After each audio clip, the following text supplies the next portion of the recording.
Hello po, magandang gabi 'no, magandang umaga, nasang panig tayo ng mundo, ayan. Pero sa Pilipinas po sa amin ay gabi na. Ayan, maraming maraming salamat ulit sa Panginoon ano, tayo po, nakaligtas sa sobrang lakas ng ano na yun, bagyo, oh, 'di ba? Sabi nga niligtas tayo ng mga bundok 'no, kaso may nagke-claim naman na parang American ano raw siya, storm chaser, na hindi raw po totoo yun. Yan paniniwala mo, 'di yun ang sa'yo, basta kami iba ang paniniwala namin. Ang paniniwala namin na kami po ay niligtas ng Panginoon at kami ay niligtas ng kalikasan. O, 'di ba? Walang makapipigil dun, mas malakas yun. Oh, yun ang paniniwala namin na susundin namin. At sana lang 'no, ingatan na natin ang mga kabundukan, oh, 'no? Lalo na yung mga ano doon, tawag dito, kakalbo ng mga bundok, oh, 'di ba? So ayan. Then meron tayo ditong Two of Wands, and then the Magician, and then meron din tayo ritong Two of Pentacles. O, ayan. Kanya-kanyang paniniwala yan Kung yun ang paniniwala niya, yun ang sa kanya, di ba? Basta tayo naniniwala tayo, hindi tayo pinabayaan ng Divine Universe, ng Panginoon, o di ba? Ng mga bundok kasi sinalag ang bagyong yun na talagang super typhoon pa nga yung category, diba? Pero ayun, tignan nyo naman. Then, meron tayong Queen of Wands. And meron tayong King of Cups. Okay po. Siguro kasi talaga ang mga Pinoy kasi, no, madasalin tayo Kaya, alam niyo yan, hindi tayo talaga pinababayaan. Praise God, no? Talagang praise God po. O ayan, tignan pa natin ang kukumpleto sa ating situational reading ngayong gabi. Ayan. Maraming salamat po, no? 17,200 na tayo. Nung nakaraan 17 lang.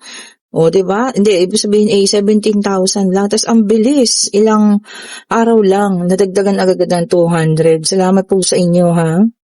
O, ayan. Sana magustuhan niyo yung mga hinahanda kong parapol sa katapusan ng November. Ayan, sabi ko nga agahan ko kasi po marami akong aktibidad din ng December. Pupunta kaming opisina, ayan, mamimigay kami ng mga tulong-tulong, sasali tayo sa charity event, marami po akong o diba? Yun parang marami tayong mabigyan, o di po ba? Marami tayong susuportahan. O ayan. Ito, kompleto na ang ating situational reading. Sa pangalawang hatag, ayan, meron tayong King of Cups, meron tayong Queen of Pentacles, meron tayong the Moon, at meron tayong Five of Cups. O, ayan, so kompleto na tayo, ikaw, no, maaaring ikaw yung iniwanan dito. Meron ka ng desisyones, ayan, meron kang maaaring pag-alis, ayan, finding peace, ayan.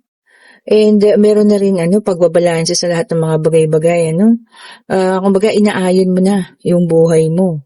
Kaya lang itong siguro ex mo na to, ayan, meron ng regrets, ayan, meron ng kalungkutan na nararamdaman, gusto niyang lahat pigilan kung ano man itong mga magiging plano mo. Feeling ko may plano na mag-abroad, ayan, may plano na lumipat ng ibang lugar, may plano ka na talagang tapusin na yung lahat-lahat sa inyo, no? So, ayun po gagawa siya ng paraan, kaya nandiyan ang ating The Magician, gagawin niya ang paraan para mapigilan kang umalis sa buhay niya, o literal na umalis kung nasan ka man ngayon. Kumbaga pipigilan niya kung ano man itong nais mo sa ngayon, naisin mo. Palagay ko updated siya sa buhay mo. May pagka-chismoso, chismosa din, Talagang binabantayan ng bawat kilos mo. Kaya ayan, gusto niyang basagin yung trip mo. O papayagan mo ba yun? Babasagin niya yung trip mo? Aba, ako hindi ko papayagan yan. Kasi nandun ka na sa point na talagang nag-start ka na, ayusin ang lahat ng bagay-bagay. Kumbaga gusto mo nang bumangon Gusto mo nang kalimutan lahat ng nangyari, no? Lahat ng pain, ng sakit, nandiyan nga yung damo O, diba? Kaya meron tayong mga pangarap na gusto na sana nating matupad. Pero siya yung numero unong kontra. Gumawa na ng kasalanan sa'yo, kontrador pa. O, diba? Kontra ka pa, Sarap mong tirisin, Pitikin ko yung ano yung ilong ha. Oh, kung ano yung naisip nyo ha. Sarap pitikin ng ilong o di ba? Ikaw na nga yung nakasakit. Ngayon, gumagawa na ng pagbangon. No, maaaring kayo to, gusto pang pigilan. Pigilan ko yung mata mo Nanggigigil na naman tayo dito ha. O pasensya na kayo mga ka-angels ko dyan ha. Alam niyo naman ako pag nagalit ako talagang diretsaan Okay, and then meron tayong the justice. O huwag kang mag-alala. Ayan kasi, kinakarma na. Buti nga sa'yo. Justice serve. Sabing gano'n, ano? Kung ano man nangyayari sa kanya ngayon, baka po pwedeng nagkakaroon ng problema. Ayan, kaya ganyan siya.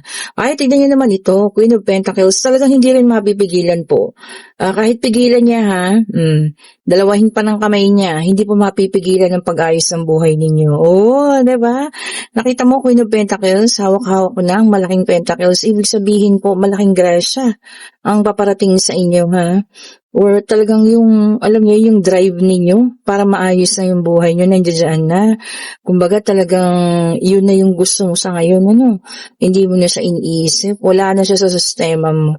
Ayan kaya siya kabatong kamado Kasi alam niya nag-uumpisa ka na ikaw na lang. O, diba? Na iniwan at iiwanan mo na siya. O, kundi ka ba naman kasi, tama lang sa'yo yan. Okay po, so ito lumabas, dalawa ha. Sumakto pa, no? And then, sabi niya rito, no, 7 of Wands standing on your ground. Talagang ipaglalaban niya. This time, ipaglalaban mo ang alin. Diba? Anong ipaglalaban niya sa inyo? Wala na siyang karapatan sa inyo kasi niloko niya kayo, umalis na siya sa inyo, no? Ano pa yung gusto niyang mangyari? Ayan naman pala. Tingnan niyo, gusto niya ng pagbabalikan. Gusto niya ng relasyon. Marisasaryan. Relasyon. Ayan, gusto niya po ng relasyon sa inyo, ha? Na naman, para saan? Diba? Kung ako ikaw, pag-isipan mong mabuti, ha? Bago natin ito patuloyin muli sa ating buhay, marami ng sakit ang dinulot sa'yo. Diba? Kaya mo pa bang pagbigyan? Kagaya nga nito, betrayal. Ayan, sabi ko sa iyo cheating. Baka naman, tawag dito. Lang gustong makuha pa sa'yo, kaya ganyan, nagbabait-baitan na naman, or diba? Pero hindi, feeling ko talagang ayaw niya. Ayaw niya na, alam mo yun, lumayo ka. Kasi parang pakiramdam ko may plano ka na And meron tayong the strength, number 8. Ayan ha. Naku, sabi rito, no, compassion. Dahan-dahanin ang ating mga emosyon ha. Baka maawa kayo. Ha? Diba? Baka makapagbigay pa kayo ng kaunting awa. Naku po. Kukurutin kong mga singit ninyo. Diba? And then, meron tayong Queen of Wands. Ayan. So, sa ngayon, napakatalagang assertive. Marami kang pangarap. Napaka-confident. Diba? Talagang yung drive mo sa ngayon, nandun sa taas. Yung pangarap mo, yun talaga ang priority as of today. Very good. Ang ganda niyan, Yun nga pala, panalangin natin, na sana last na yung bagyo na yan para makabangon naman po ang ating bayan, ang buong bayan ng Pilipinas. And then, bagyo at lindol, sama na pala natin yun. Then, meron tayong 5 of Cups. Ayan, sabi niya dito, unwelcome change. Hindi niya talaga, i-welcome ang pagbabago. Ayaw niya ng pagbabago, as in yung pagbabago na aalis ka, as in yung pagbabago na lalayo ka sa kanya. Bakit maaayawan? Di ba yun naman ang ginusto niya nung una? Kaya nga, nagpaalam-alam pa sa inyo. Di ba? Ay, oo nga po pala ha. Ayan, kasi may nagtatanong sa akin ng kung ano-anong mga bagay. Hindi po ako gumagawa ng gano'n na. Hindi po ako gumagawa ng kulam. Hindi po ako gumagawa ng paghihiwalay kung ano-ano. Hindi po. Hanggang reading lang po tayo ha. Malakas pong paniniwala ako sa Diyos. Sabi ko nga sa inyo, deboto ako ng mahal na Lazaredo po ha. At saka ng Our Lady of Manawag. Hindi po ako gagawa ng ganyan. Huwag niyo po akong pilitin kasi hindi po talaga ha. Kahit gaano kagalit niyo sa isang tao, tao, ako mas mapapanatili pa rin yung pagsasabi ko sa inyo na ipasa Diyos nyo na lang. Okay po, kung kayo ay niloko, pinagpalit sa isang third party, no, mas bata o ano, tapos gusto niya paggawa ng hindi maganda, para sa akin, mas mabuti po yun na ano, ibigay yung pagpapatawad. Kagaya ng nasa situational reading natin ngayon, inuuna niya yung sarili niya, di ba? Wala na siyang pakialam sa kanila. O ano nangyayari? O ngayon kabaliktaran ang nangyayari po. O naghahabol itong person niya sa kanya. O gusto po siyang pigilan sa mga bagay na gusto niyang gawin. Yun po ha, huwag na tayong humanap ng ikakasakit ng ibang tao. Sabi ko sa inyo, kahit hindi kayo gumante, ang Divine Universe at ang Panginoon ang gagawa po nun sa inyo. O, diba? Kasi nakasakit sila eh. Imposibleng wala pong balik yon. Maniwala kayo sa karma ha. At ulitin ko, hindi po ako gumagawa ng mga ganung bagay. Dahil once na gumawa kayo ng ganung bagay, alam niyo kung ano, isinasangla niyo na ang kaluluwa niyo sa demonyo po ha. Yung mga cord cutting na ganyan, yung mga kulam, yung mga, hindi po. Hindi pa tayo gumagawa ng ganyan ha. So, mga pagalitan tayo ng ano, ng ating inay. Saka talagang wala po akong balak. Okay po? And then, meron tayong 8 of Wands, fire sign ito, Aries, Leo, and Sagittarius. Ito para sa iba naman. Kailangan natin ng ano daw, mabilisang resulta. Tungkol saan ba ito? Nagpa-laboratory ka ba? No? Kailangan mo ng mabilisang resulta. May sakit ka ba? Ano ba ito? Kumuha ka ng examen. Ano? Bakit nagmamadali ka para sa resultang yun? Sabi niya, quick result, mabilisang resulta. Yun daw ang kailangan mo sa ngayon. Bakit kaya? Yung may mga nararamdaman sa katawan ha, huwag niyo pong baliwalain. Diba? Coming from me. Minsan nakakalimutan ko magpa-check up. Pero sa Webis po, ayan, papacheck up ulit tayo. Ayan, syempre kailangan natin yun. Ayun po, kung may nararamdaman, huwag natin ipag sa walang bahala. Lalo na kung may mga HMO kayo, tapos wala namang bayad, naku, gamitin niyo po yan. Diba? Kasi pribileho nyo yan, blah, blah. Naku, Diyos ko po, bulol-bulol pa. Pribilehiyo, yan, nabuo na rin po sa wakas. Privilege niya yan ha, galing sa kumpanya po. Diba? Pa-check up po, or kung hindi naman, mga center, ayan ha, available ang mga center natin dyan. Basta may nararamdaman sa katawan, wag na pong palalain yan. And then, meron tayong 3 of Pentacles, Earth sign, may gusto makipag-usap sa'yo, ayan. Maaaring hihingi ng tawad to, pwedeng rin makikipag-usap na, para sa negosyo, no? Or meron siyang suggestion sa'yo, no? Kasi nga collaboration. Ayan, kung ano man, kung maganda, go. Syempre, no, diba, go tayo dyan. Lalo na kung pagkakakitaan sa malinis sa paraan, go lang po. Pero kung hindi, ay syempre, diba, ako ang unang pipigil sa inyo. Kasi mahirap na po yun, no? Diba, sumabit-sabit pa kayo. And then, meron tayong the Emperor, this is the fire sign. So, fire, earth, fire ulit. Ayan. Sabi niya rito, no, respect begets respect. Ang numero pala natin dalawa ha, 11 and 8. Ganda ng mga numero na yun ha. The 8 is infinity, the number 11 is pera po yan. Ibig sabihin, may paparating na naman tayo. Thank you so much, Lord. Diba? Blessing.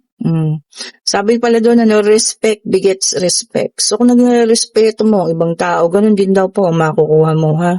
Ganda ng mensahe na yun, ha? And meron tayong 9 of Swords, Air sign, Gemini, Libra, and Aquarium. Aquarius? Aquarium. May nabasa kasi ako ditong nagwo-worry. Kaya tuloy nag-aquarium. Bakit po kayo nagwo-worry? Ayan, matanong ko lang. Baka meron sa inyo dyan nagwo-worry po. Ang tawag dito? Merong binabagabag, yun, sa Tagalog, no? Nagwo-worry kayo. Bakit daw po? Ano ba tungkol saan ba yun? And then, Queen of Pentacles ulit, 3 times lumabas. Talagang some of you is, magkakaroon ng malaking financial, ayan, dahil napaka-hardworking nyo. So, ibig sabihin, eto na yung payoff, or eto na yun. Eto na talaga yun. Inikot na talaga ni Lord ang para sa'yo, no? So, malaking payoff yan, ha? Wag nating ibusin sa 11-11 bukas. Baka pag nakita niyo pumasok na sa mga income niyo, naku, nasa 11-11 na kayo bukas ha. Bukas nga ba yun? Ay, oo. Kasi po 10 na ngayon, diba? Huwag niyo ubusin sa 11-11. And then, meron tayong King of Swords, Air sign, Gemini, Libra, and Aquarius. So, lumabas na lahat. Wala pa si Water sign. Si Water na lang yung kulang natin, ha. And sabi niya rito, ha, Yung iba sa inyo magiging disiplinado sa ngayon. Pwedeng disiplinado sa paghawak sa pera, disiplinado sa pag-ibig, disiplinado sa paghahanap buhay po ha. Disiplinado sa pagkain. Oh, di ba? Coming from me ulit.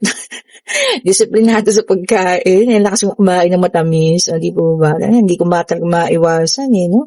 Kaya yan eh, buwan-buwan tayo nasa doktor. Di po pa ano lang naman, monitor ng ating blood sugar. O yan, ingatan po ang inyong kalusugan ha, nang hindi kayo magayo sa akin. O ayan po ha.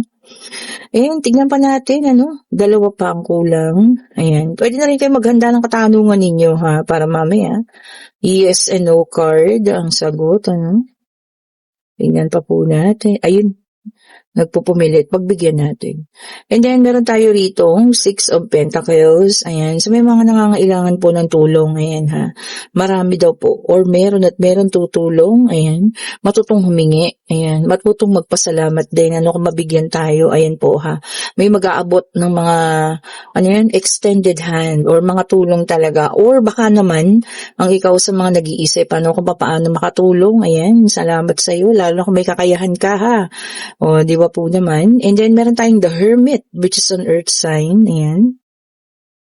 Sabi niya rito, no? Being independent. O, being independent pag-uumpisa, na ikaw na lang. O, di ba? Wala nang ibang, ano. Umaga, ibig sabihin nito, yung hindi na kagaya dati. Kasi kung partnership kayo, o di ba, dalawa kayo. Eh ngayon, independent. Ibig sabihin, ikaw na lang. Sarili na lang ang iniintindi. Which is good. O, di ba? Kasi ibig sabihin, mas mamahalin mo po ang sarili mo ngayon. Kung dati, may mas pinapahalagahan kang ibang tao, ngayon sarili na lang po yun talaga yung, alam mo yan, bibigyan mo ng pansin. Okay, and ngayon, pwede na kayo magtanong, pag-ibig, pangyayari, ano? Pag-travel, ayan, pwede na kayo mag-travel plan. So, hopefully po, tapos na mga bagyo, ayan. And, financial, kung ano man po ang inyong katanungan, ha? Magtanong na po kayo, ayan. Pasensya na kayo sa ingay na naririnig, ayan po. Medyo maaga-aga pa kasi, no? Eh, maaga tuloy yung pasok ko ngayon. Kaya inagahan ko yung reading. O, ayan po, na, magtanong na kayo. Ayun na, lumipad na ang kasagutan at sa ngayon po ay hindi pa ang sagot. O yan, so sabi niya no. So hindi pa ngayon ang sagot po. Ayan. At dito po marami naman kayong pagpipilian pa, no? Kung meron kayo isang bagay na ginugusto, maaaring hindi pa yun, pwede ka naman daw pumili, no? Dito sa mga iba pa. O, ayan. And kung nagugustuhan yung ating reading, pa-like, pa-share, pa-subscribe, hit na notification bell po para lagi kayong updated sa mga bagong video na nire-release natin. Sa lahat po ng gustong bumili ng ating mga bracelet, ayan, nagagandahan, ano? Lalo na tong jade. Ganda niyan, ano? At saka ng ating mga pabango, syempre ang ating amethyst din. Ayan po, no? Talagang, mga original kasi po nag-iiba-iba ng kulay. O, diba? At ang tawag dito nating pabango, ayan, available po ang all scents sa lahat ng klase ng amoy. Ayan, meron. Pumili na kayo. And sa mga nais po ng private reading sa Friday, ayan, hindi na po tayo available ng maaga dahil fully book na tayo, hapon at gabi po, ha? Meron pa tayong oras dyan.